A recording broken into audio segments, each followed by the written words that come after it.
പ്രിയമുള്ളവരെ, നിങ്ങൾ ഓർക്കുന്നുണ്ടോ? മഅദനി, ഉമർ ഖാലിദ്, ഷർജീൽ ഇമാം, ഖാലിദ് സൈഫി, മീരാൻ ഹൈദർ, സിദ്ദീഖ് കാപ്പൻ, സക്രിയ, സഫൂറ സർഗാർ എന്നീ പേരുകൾ നിരത്തിയാൽ അനന്തമായി നീളുന്ന വിചാരണ തടവുകാരാൽ തടവറകൾ തിങ്ങി നിറഞ്ഞ ഇന്ത്യൻ ജയിലറുകൾ നിങ്ങൾ കാണുന്നുണ്ടോ? കാണാൻ പോകുന്നുണ്ട്. ഒന്നെ വന്നാൽ എനിക്ക് കാണാൻ പോകുന്നത്. എനിക്ക് തീരെ സുഖമില്ല.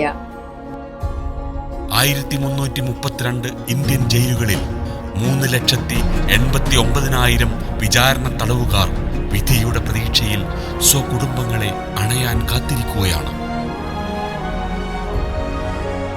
UAPA, കാപ്പ, പോട്ട തുടങ്ങിയ കരിനിയമങ്ങളിലൂടെ പെറ്റി കേസുകൾ പോലും രാജ്യദ്രോഹമാക്കി അനന്ത വിചാരണയിലേക്ക് തള്ളിവിടപ്പെട്ട യുവാക്കൾ, മധ്യവയസ്കർ, മുസ്ലിം ദലിത് ആക്ടിവിസ്റ്റുകൾ, ന്യൂനപക്ഷങ്ങൾ, വിചാരണ തടവുകാരുടെ നാൾവഴികൾ, കെട്ടിച്ചമച്ച കേസുകളുടെ അട്ടിമറികൾ, ഭീകരവാദ ചാപ്പകൾ, മൃഗീയ മർദ്ദന പരമ്പരകൾ, ഞെട്ടിപ്പിക്കുന്ന കണക്കുകൾ, ഭരണകൂട ഭീകരത എന്നിവയെ മുൻനിർത്തി justice and solidarity conference July 12 എറണാകുളത്ത് വെച്ച് നടക്കുന്നു.